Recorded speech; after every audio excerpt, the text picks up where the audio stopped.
The new MotoGP season is about to get underway under the lights in Qatar. In this video we'll take a look at the Honda teams, their bikes and their riders to give some idea of what we can expect from them in the 2022 championship. But in total there will be 12 teams on the grid in 2022, each running 2 bikes and 2 riders, so a very healthy grid of 24 riders, and all of them should be on competitive machinery. Hello and welcome to Moto Chatter, let's dive into the details.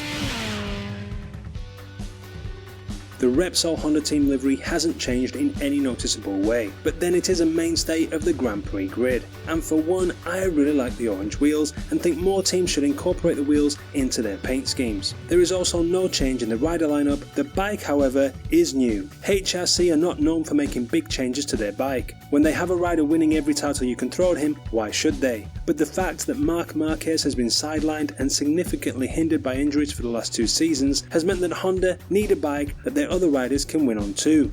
Even in the same Repsol colours, the bike is clearly very different from last year's RC2 and 3V, and is said to be the most radical change Honda have made to their bike outside of regulation changes. Honda say the engine, chassis and electronics have all been changed, and we can see in the photos that the aero package is completely different. Honda have been very clear that they want to take both first and second positions in the championship, but do they have the riders to do it? There is no doubt that Marquez is one of, if not the greatest naturally talented motorbike racer to race at world level. The only question is over his fitness and recovery. He has had to go through a couple of difficult years, and according to interviews he has done, there were times he was told that he might not be able to lead a normal life, let alone ride again. But he has overcome all of that, and I believe he will come back even stronger for it. Marquez himself says he isn't aiming to be the same as before, but an evolution of himself on track. He is now fully recovered from the double vision problems and is doing everything to fully recover from the arm and shoulder issues that he has. What we know is that a less than fully fit Marquez can win races, and a fully fit Marquez can make the rest of the super talented field look mediocre. I think he has recovered enough to win consistently, and that his motivation to win will be higher than ever. He has the full force of Honda behind him, and he has come back before, and his record speaks for itself. I think it will be a competitive season, but Marquez is my tip for the championship in 2022. Pol Espargaro will also be looking to take the championship this year. Unbelievably still without a race win in MotoGP, he has 7 podiums and is undoubtedly capable of winning. With a renewed sense of enthusiasm with his updated bike, he is sure to add to his podium tally, and 2022 has to be the year that he gets his first win. As is the case with Jack Miller at Ducati, Espargaro doesn't yet have a contract for next season, so he's also fighting for his place in the factory Honda team. So with this extra motivation and the new Honda, expect to see better results in 2022 for sure.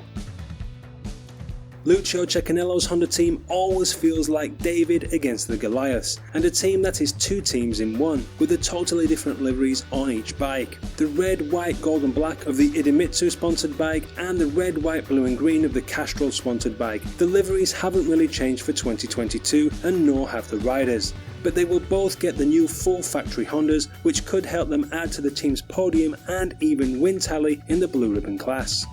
Takaki Nagagama made a step up in his speed in 2020 and was often one of, if not the fastest rider in practice or warm-up in 2021, but he has struggled to turn his pace into race results. He won the Japan GP2 Championship for Honda in 2011, as well as helping them secure the Suzuka 8-hour in the same year. 2022 could be Nakagami's time to turn his pace into race results. If he can calm the race day nerves, he can certainly finish higher up the order.